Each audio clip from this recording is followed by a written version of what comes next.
The following was recorded at the Canada Coworking Unconference 2025 in Toronto, a session on workplace well-being using the synchronous life system model.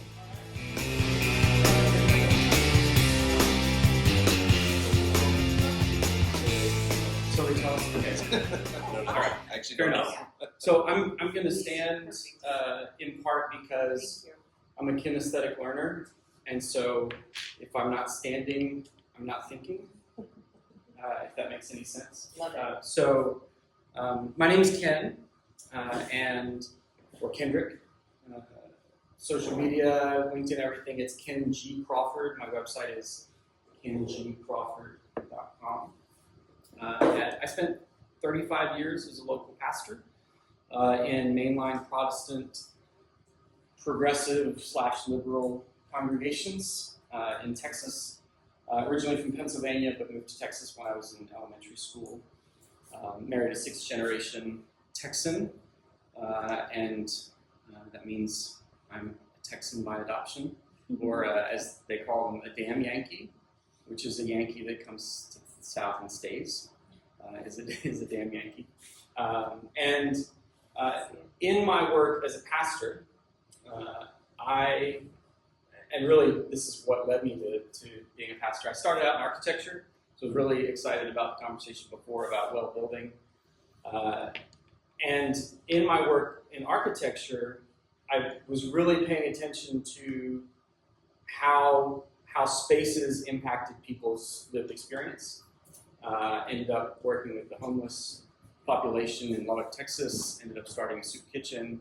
When I was in school, had homeless people living with me, much to the chagrin of my then fiance, and really thinking holistically about what it is that makes a good life, right? Those ancient philosophical questions, and how I could bridge my faith and values commitments with my career and vocation, like what that looked like. I went to seminary to answer those questions. Not to become a pastor, but one thing leads to another, as life often does. Sort of, how did I get here, kind of thing. But all along the way, my commitment was always to wholeness and flourishing for humanity and creation. And so, through that work, I ended up working with a lot of folks out in the community, chambers of commerce, Rotary clubs, and things like that. So, nonprofit leaders, civic leaders, business leaders, really helping them think about how they were taking care of themselves, how are they taking care of their people, how are they taking care of their community, of their customers. And that led to the development of the model that I'm going to share, and then we're going to have some conversation. So one of the things that we like to think about is, oftentimes we find ourselves at different life transitions. And we're wondering about our destination, we're wondering about our direction, we're wondering about the motivations that are going to get us there, and we believe that that's better with friends, which I think is one of the reasons we get into co-working. Is because so often co-working spaces are either small business people, solopreneurs, creatives, entrepreneurs, or remote workers who are like, I don't want to do this alone. I may be doing it by myself, but I don't want to do it alone. Right? And so we try to help people respond to that. So the core of it is 6 domains of human flourishing. You've got it on the back of the journal that I handed out.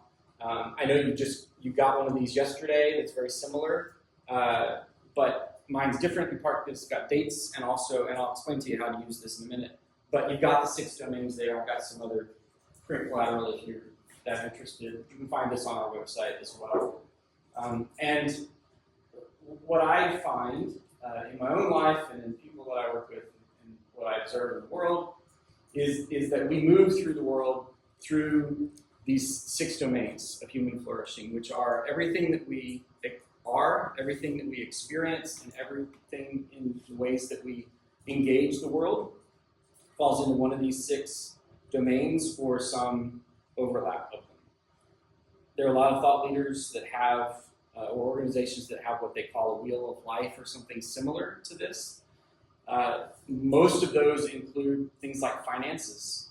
And I very explicitly don't include finances because finances are not what we are. how we experience the world, or how we interact with the world. Finances are the exchange of some of these things so that we can secure others, right? So we exchange our intellect and our occupational energies to get money so that we can then go take care of our bodies and our relationships, for instance. And particularly in the US, particularly where I live, people over-identify with finances. And I think as a small business leader, as an owner, like that makes sense, right? Because at the end of the day, I got to pay my bills, I got to pay my people. If I'm not going to make money, I need to go find something else to do so that I can make money, unless I'm independently wealthy. And so it makes sense that we pay so much attention to money, which is another reason why we need to have something that invites us to step back from that and say, okay, what about the rest of me? What's your initial response to this? Just as a framework, as a premise, do you buy the premise that these 6 domains represent who and what you are, how you experience the world, and how you interact with the world? Absolutely. You're welcome to disagree. Can you think of things that don't fit, that are central and essential to who and what you are in the world, that don't fit in that? You may have different vocabulary for it. I'll name a couple of things. Spiritual for me is not religious. I mean, it may be, but there's no reason to assume that it is. Even a lot of religious people have a spiritual life that's beyond the framework of their religion. Spiritual could be these things, right? These UN commitments. And our spirituality is the core values and the ineffability of life. That it could be the art, it could be music, it could be nature. I'm hoping to get to the lake tomorrow, because how often do you get to see a great lake if you don't live near one? So, figuring out what those things are. And then occupational, I want to really be clear that this is the original meaning of that word, which includes our work, but is not limited to our work. So our occupations, in the original sense of that word, is all the things that we do that occupy our time outside of ourselves, out in the world. One of the ways that I think and talk about it is our occupations are the things that we commit time and energy and effort to, the things that we are committed enough to that we will say no to other important things. Right? And so as a result, my role as a spouse and partner, my role as a parent, my role as an adult child, those are also occupations, because they're things that I invest myself into outside, beyond myself. They're relationships, and I need to think about kind of the relational dynamics. But if you think about I don't know, do we say ride or die anymore? I think that's probably over. But you know what I mean, right? Those people that all like you will, huh?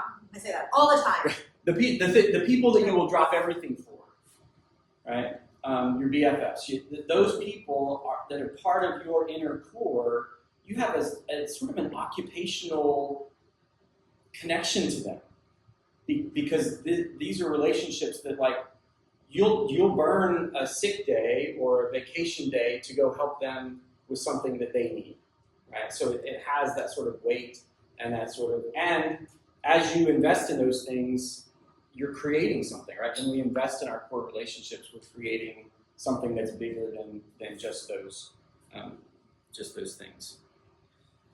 Again, oftentimes as small business owners, we feel like this. I can't look at this without thinking of the scene from Ice Age. Anybody seen the movie, the animated feature Ice Age? Where they're escaping, because it's Ice Age 2, I think it is, because the world's about to flood, and the dung beetles are pushing this ball of dung. And the daddy dung beetle says, "Do we have to take this crap? I'm sure there's crap where we're going." And the mommy dung beetle says, "My mother gave me that crap, and we're taking it with us." Right, so that's what I think of when I see that image. Man, this is everybody in our spaces, right? Navigating major transitions or facing big decisions. When does a week go by that you're not doing one of those two things? And really thinking about how your spaces, part of the conversation I want to have here in a minute is, how are you as a space owner or as somebody who's supporting spaces or space owners, how are you helping the members in your community in these moments? What are you doing to cultivate? What are you doing to provide resources? What are you doing to partner them with each other? Because again, one of the great things about co-working spaces in my experience is there's somebody sitting 2 desks down that can help you process and gain insight. Even if they don't have the answer or can't fix it or can't do it for you, they can help you gain some insight into that. My Ferris Bueller quote, if you've ever seen the Ferris Bueller movie, life moves pretty fast. If you don't slow down and pay attention, you may miss it. I was planning a retreat for somebody I worked with. She and I worked in the same organization for almost a decade. We've known each other for over 20 years. And I was planning a leadership retreat for one of her teams, and I didn't even send her this quote, or the other quote that we have is slow down, pay attention, and move forward with purpose. But she saw that on our Facebook page or on my website somewhere. And in an email, as we were going back and forth about the content of the retreat, she initiated a conversation about this idea of slowing down, which I had not said to her. But it was significant enough for her. She was like, slow down is not helpful.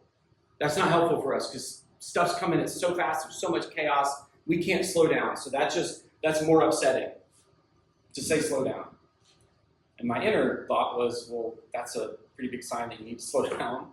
I didn't say that though, because that's not helpful. I said, well, you know what I'm trying to communicate, right? Yeah. Okay, well, what words are more helpful? Like, how would you frame it? How would you say it? And let's use that. Like, I don't care what language we use as long as we're talking about the same idea and moving in the same direction. She said, get still. I was like, well, still is slower than slow.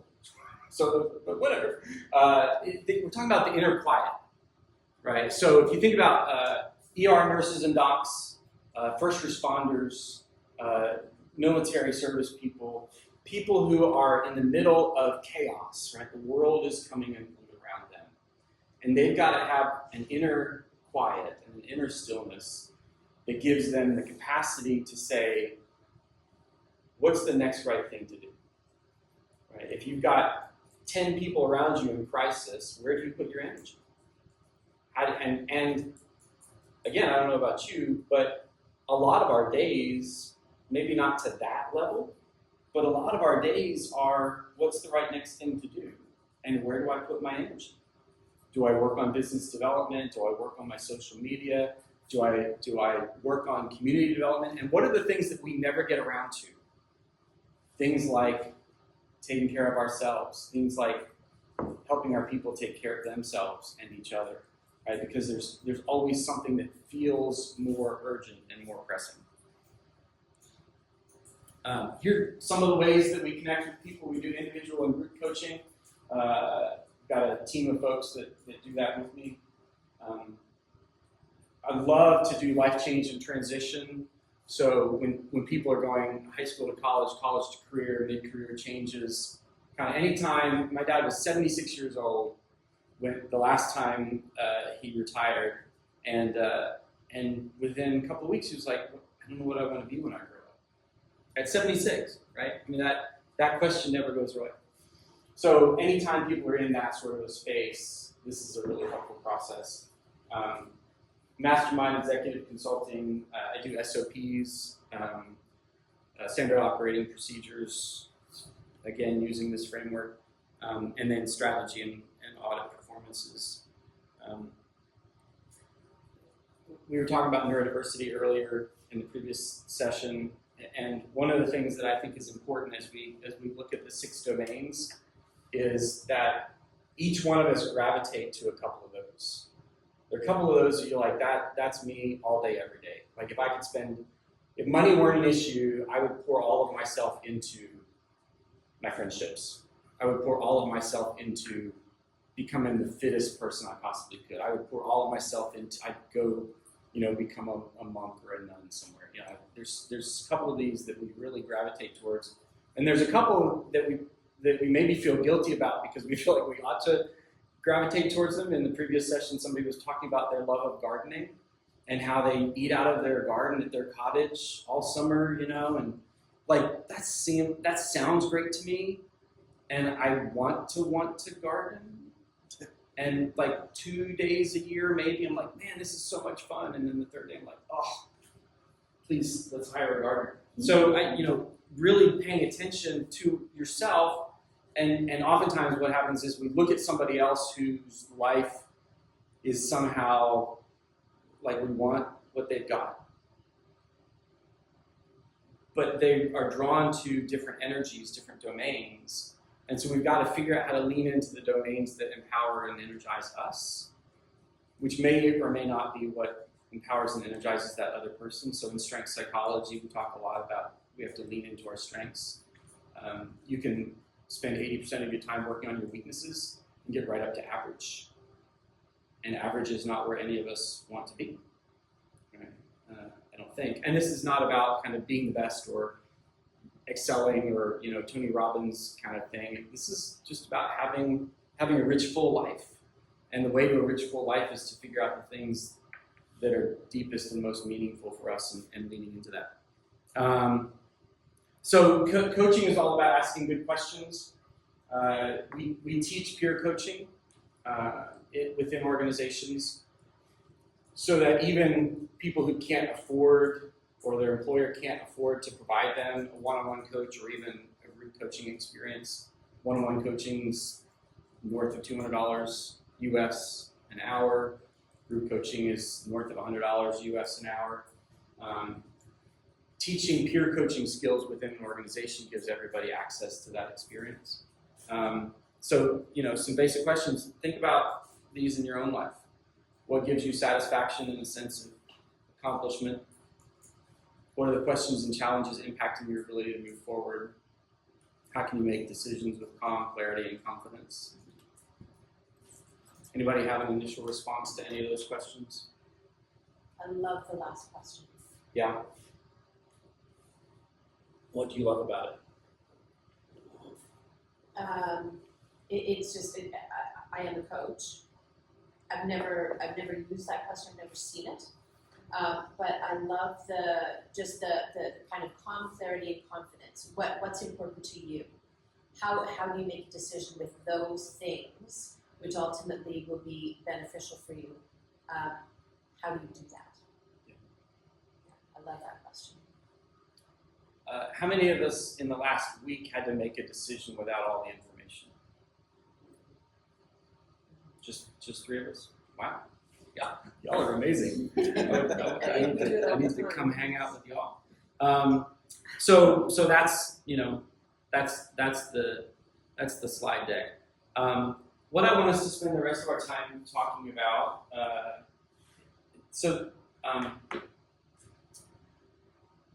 What is it that brought you to this room? What is it that you're curious about? What is it you were looking for? What is it you're hoping to talk about, to learn, to share? Why'd you decide to come spend an hour of your Tuesday here?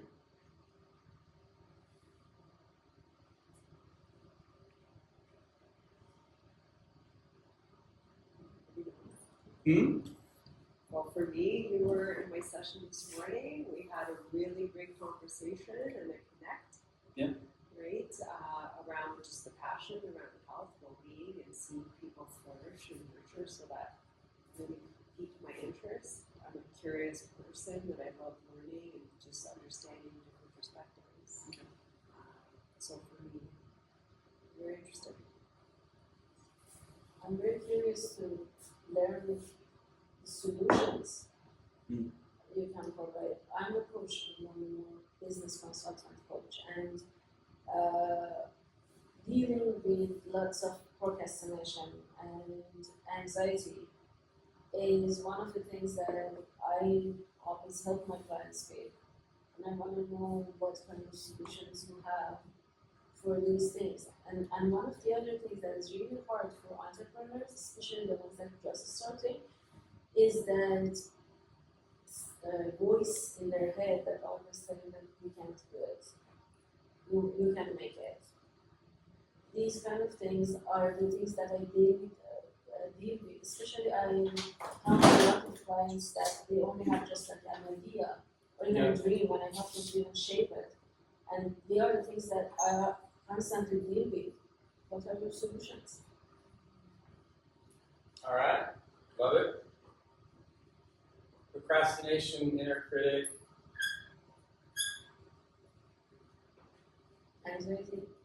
Anxiety.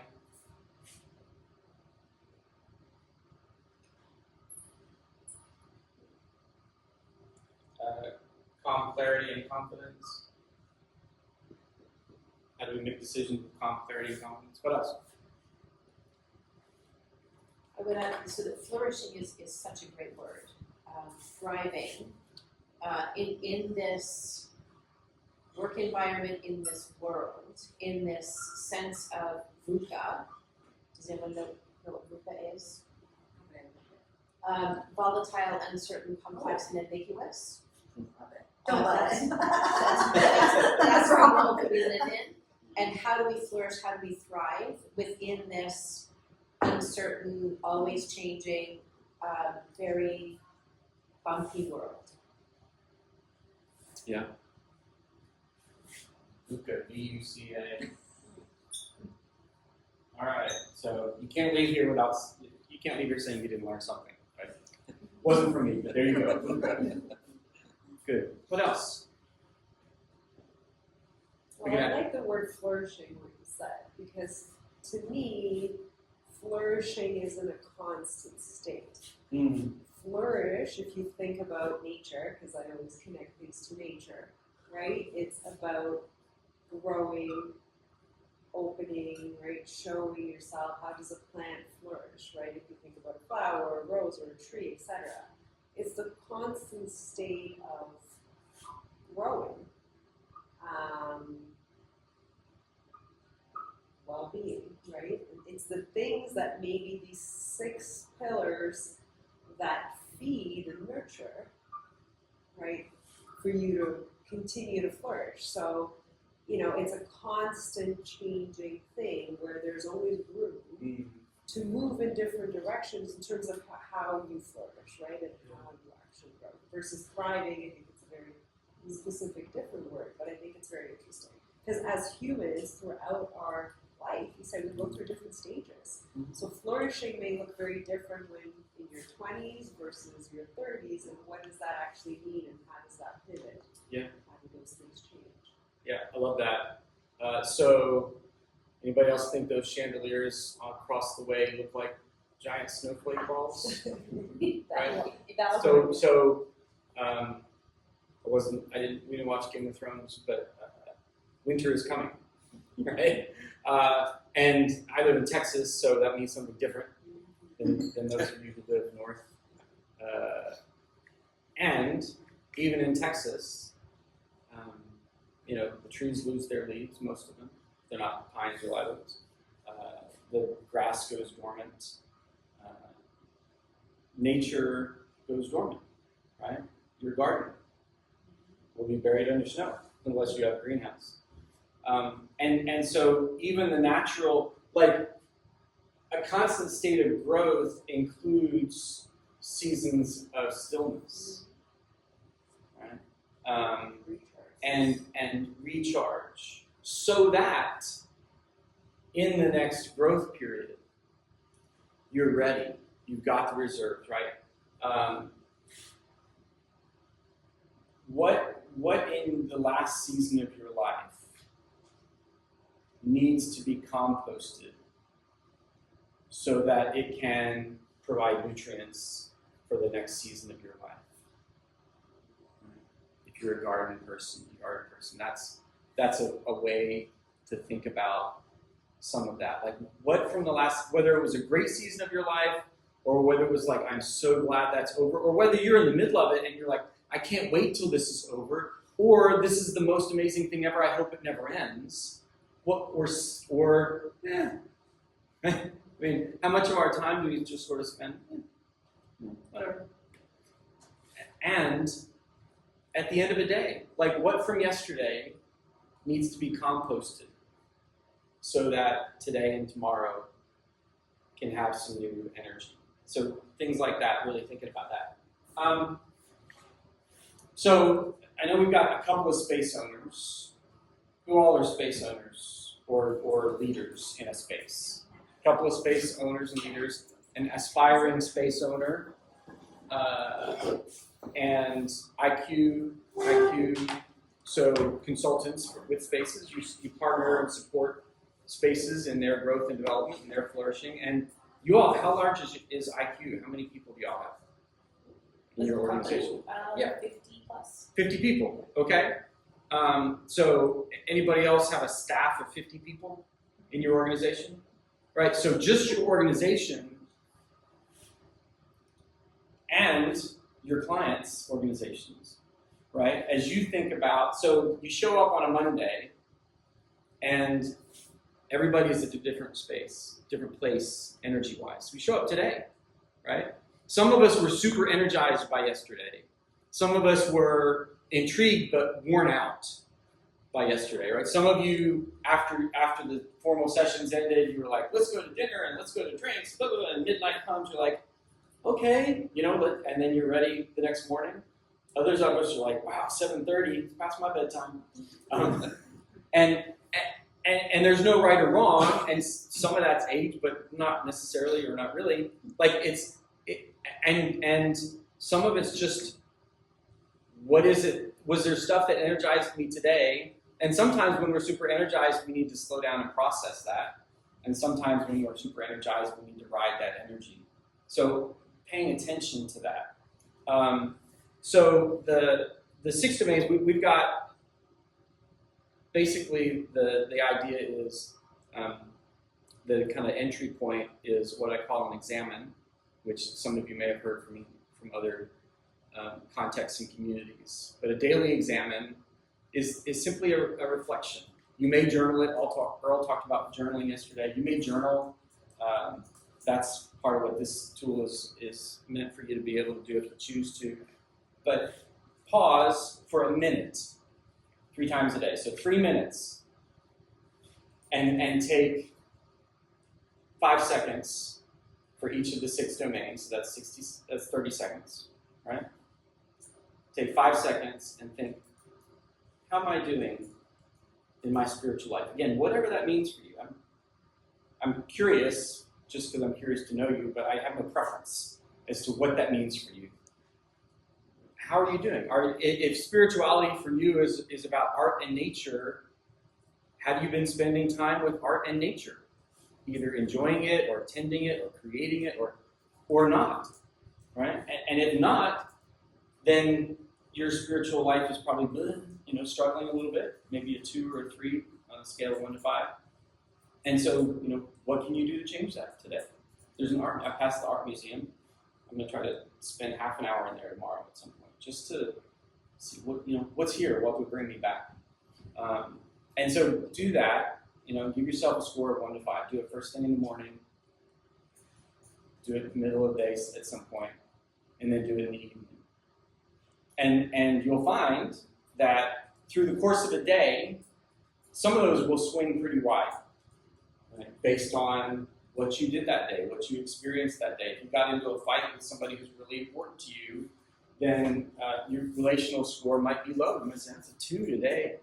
I really blew it. I hurt somebody's feelings. I didn't mean to, and I'm not really sure even how it happened. I don't know what happened, right? So, but emotionally, I'm feeling down, mad, glad, sad, scared, disgusted, 6 core emotions. And so relationally, right? Some of us process things intellectually. We experience the world. We lead. People lead with head, heart, and gut is one of the frameworks that a lot of people use. So do you engage the world primarily through your intellect, primarily through your emotions, or primarily through your body and your bodily response? Right? When you have an encounter or you experience an event, where do you notice your response to it first? Is it in your emotions? Is it physically? Or do you have thoughts? Some people, you ask them, well, how do you feel about that? And they tell you what they think. You're like, okay, yeah, but how do you feel? And they tell you what they think again. Right? Not right or wrong, not good or bad, but recognizing that and recognizing that the people on your team, the people in your space, the people in your life, the people in your community, it's true of all of them, and we're all different. So one of the things that I love about this system is the more time we spend with it, the more awareness we have of ourselves, the more capacity we have to have empathy for other people who experience the world completely differently. And somebody that experiences I am a head first person.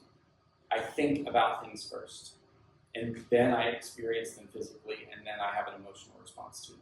So my emotional response, I can be in the midst of emotional crisis and trauma for other people, and I don't have an emotional response to it myself in the moment.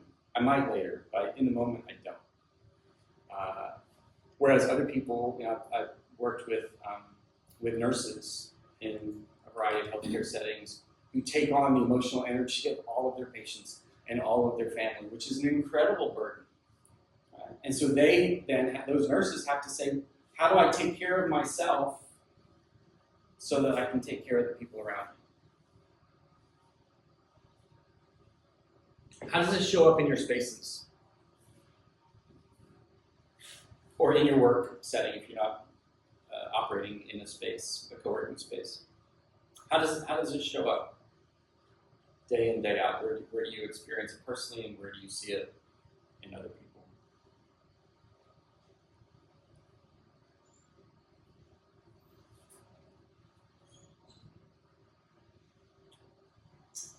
Yeah. Well, I work for an arts organization.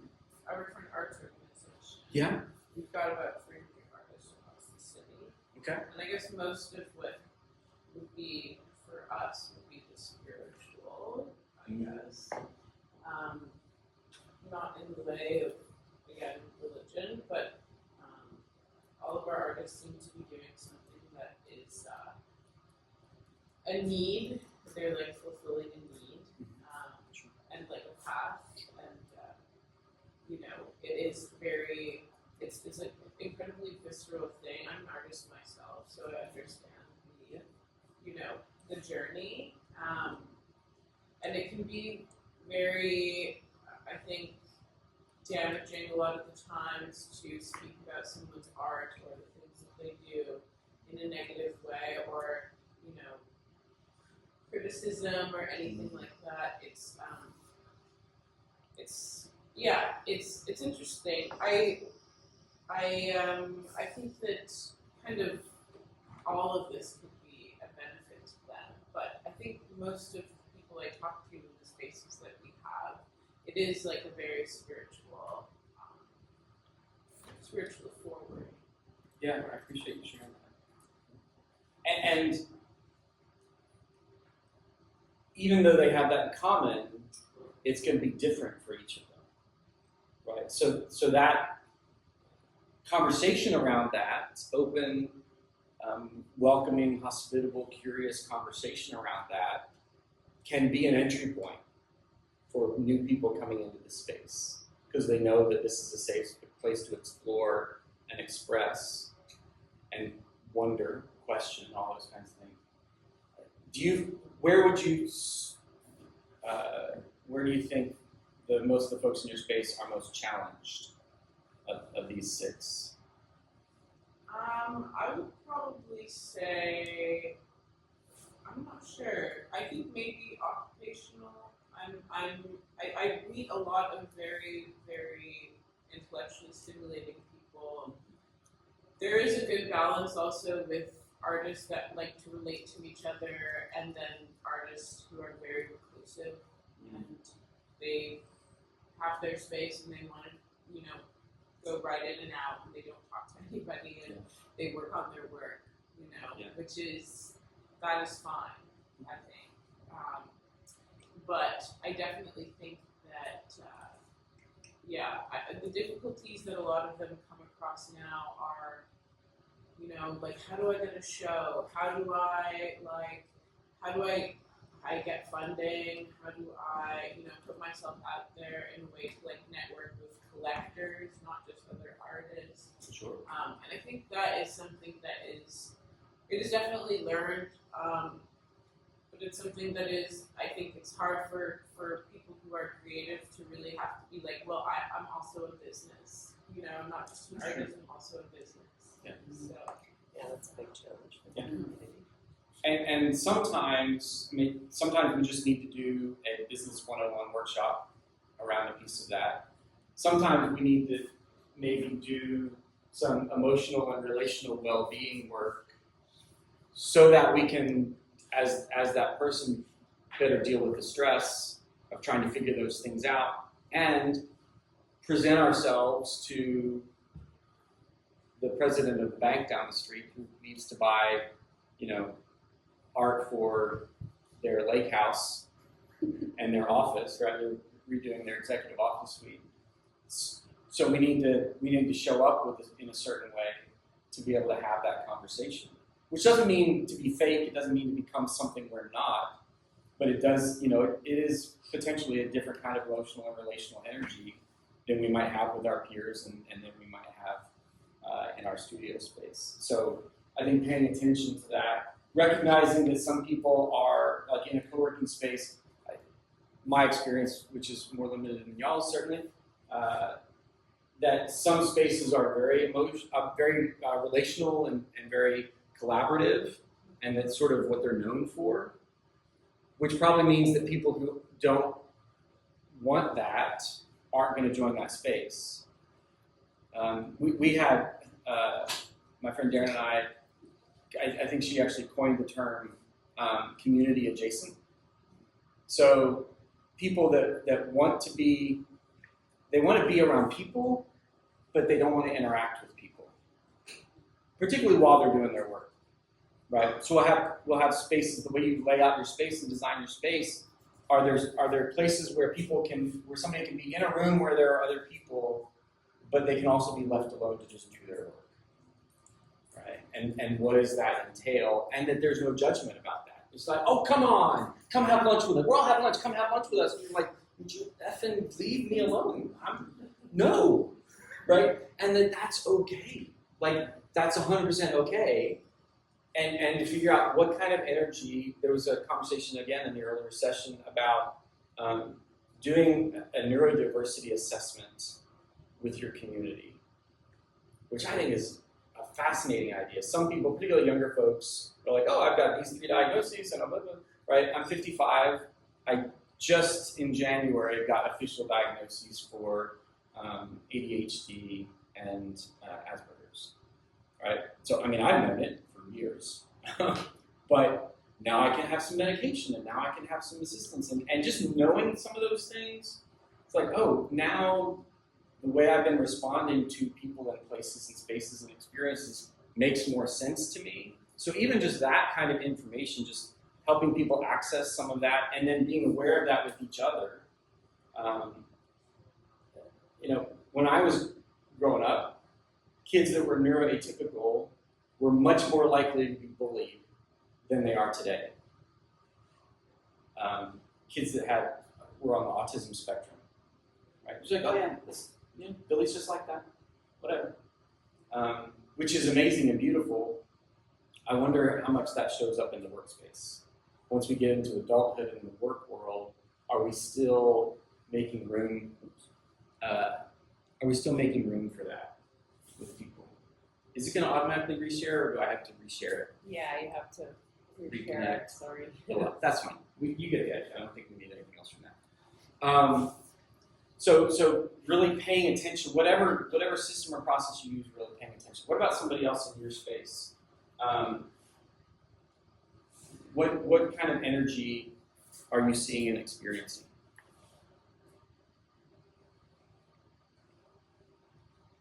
Ours is very much, I would say, lean towards emotional and occupational. Okay. We're a pretty tight-knit community, and everybody shares quite regularly. Yeah. And the space is kind of set up to allow for that. So I actually have a lot of those interactions with our members. I mean, I've been an entrepreneur for 20 years, and I've gone through all the ups and downs and everything inside and out of running a business. And so I spend a lot of my time actually, we have these couches set up in the center of the space that everybody has to cross to move through the space. And I don't have a desk. I gave up my desk, Yeah. I don't know, 4 years ago, 5 years ago. And I spend most of my time sitting on those couches, and I become the center point when members want to talk about their business, or when they want to talk about something they're really feeling right now. Yeah.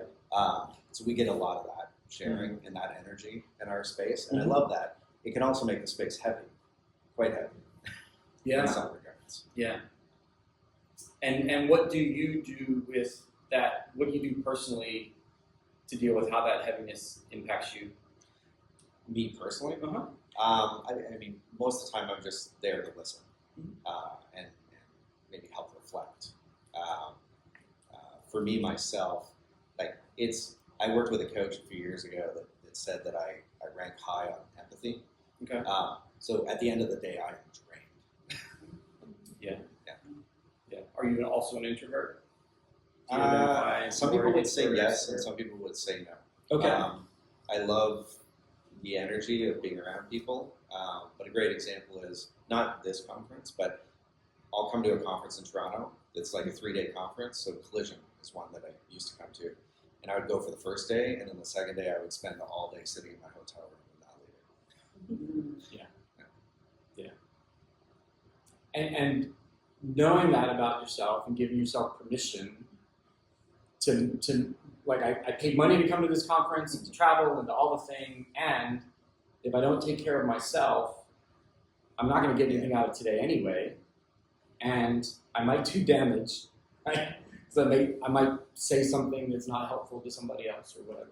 I might criticize somebody's art, or, whatever that might be. And what about the day after that? So being respectful of our own rhythms, whether those are circadian rhythms or whatever kinds of rhythms we have, really giving ourselves permission. And as much as we can as a community, I think, to be able to talk about those things with whoever's interested. We've played a couple of different games in spaces. Do you guys do the headphone rule? Anybody know what I'm talking about? So if you have one earbud in, you have 2 earbuds in, right? Hopefully you're not listening to music without any earbuds. But if I've got both earbuds in, that means leave me alone, I'm working. If I've got one earbud in, that means, sure, no, I'm up for a short conversation. If I've got and depending on what space, right, if our space is flexible enough, depending on where I am in the space, says I'm more or less open to interaction and engagement in that moment, and being willing to adjust to that. So we gave people stacks of Post-it notes. They didn't have to bring their own; they could. So if I'm in a both earbuds moment, I'm going to put a stack of Post-it notes on the corner, and you can walk up, and I can ignore you, and you don't get your feelings hurt. As long as the building's not on fire or whatever, or my mom called. You don't get, and so you're just going to write a Post-it note and you stick it on my desk, and I'll circle back to you, right? So simple things that we can do, and figuring every community has norms. Your family of origin has norms. Your family of choice or found family has norms. Your co-working space, your office, wherever you go, there are norms of how people have learned to behave, and those might be really helpful and productive, they might be really unhelpful and destructive, but there are norms. And if you haven't read The Art of Gathering, Priya Parker, leave the room right now and go read The Art of Gathering, right? And one of the things she talks about is the responsibilities of the host. The host is responsible to include the community at the appropriate level in deciding what kind of space do we want, what kind of community, what's this event about. But there are reasons to let some people in and not other people in, right? I mean, the curating of the space yesterday, security outside, checking who could come in and who couldn't come in. If just random people from the neighborhood wander in is that helpful to what's happening in the space, what we're trying to accomplish? If somebody comes through those doors and says, hey, I really want to talk about goldfish, is that, then we don't get to have the conversation we showed up to have, and they're going to be frustrated and we're going to be frustrated. So really acknowledging our responsibility, and one of the things that came up in the first session earlier, like when we were all upstairs, is sharing that responsibility. Don't assume, as the leader, as the owner, don't assume that it's just your responsibility to do that, but figure out ways to share that responsibility. And again, the framework can be a tool to do that. One of the things that we love about the framework is that a lot of people maybe use DISC or Myers-Briggs or the Enneagram or Strength Finders or the Big Five or Patrick Lencioni's new work, or the Insights Discovery, which I'm guessing Earl maybe we'll talk about some later. So whatever framework that's about kind of personality and how you experience the world and how you engage the world. Enneagram is really about what motivates you and how your motivation impacts how you respond. Whatever your framework, this lies underneath it, because this is you coming to that framework, right? And so use the frameworks, whatever your boss likes, whatever you like to use with your team or your community, but then also use something like this. If you don't use this, use something like it. Come up with your own system so that you're thinking through these things. Okay, so you go back and you give yourself this well-being score. Again, do the daily exam a couple times a day, and you'll notice some trends. And you'll notice some places you go that lower a well-being score in a particular area. You'll notice some places you go or some people you interact with, some experiences you have that raise your well-being score in a particular area. Those are things to pay attention to, because you maybe want more or less of that, or how do you create that and cultivate that more in your life? And so figuring out, what is that? How does it serve you? How does it serve the people around you? And try to invite other people to have that conversation, because it's going to be something different for them. Right? When I got here, I'd been here half an hour, and I texted my family group. I was like, I love big city energy. I live in the Dallas-Fort Worth Metroplex, but I live in the suburbs. And downtown Dallas is a city, but it's not a city, like Toronto's a city, right? And it just sort of goes on forever. And I love that energy and the chaos of it, right? My wife and my daughter's like, yeah! She goes to Manhattan for work. She's like, yeah! My wife and our son are like, no. So, figuring out somebody mentioned yesterday the introvert-extrovert spectrum, which may or may not be a real thing, but it does reflect how we experience the world. So don't get over-identified with it, and allow it to give you some insight. Recognizing, what that is, and that we might have introvert days and extrovert days, or introvert morning and extrovert afternoon. Somebody was talking about that yesterday. Procrastination and the inner critic. What are your thoughts on that?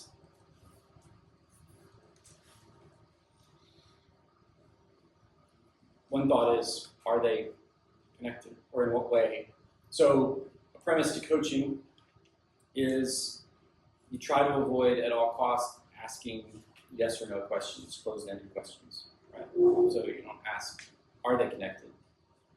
Ask, in what ways might they be connected?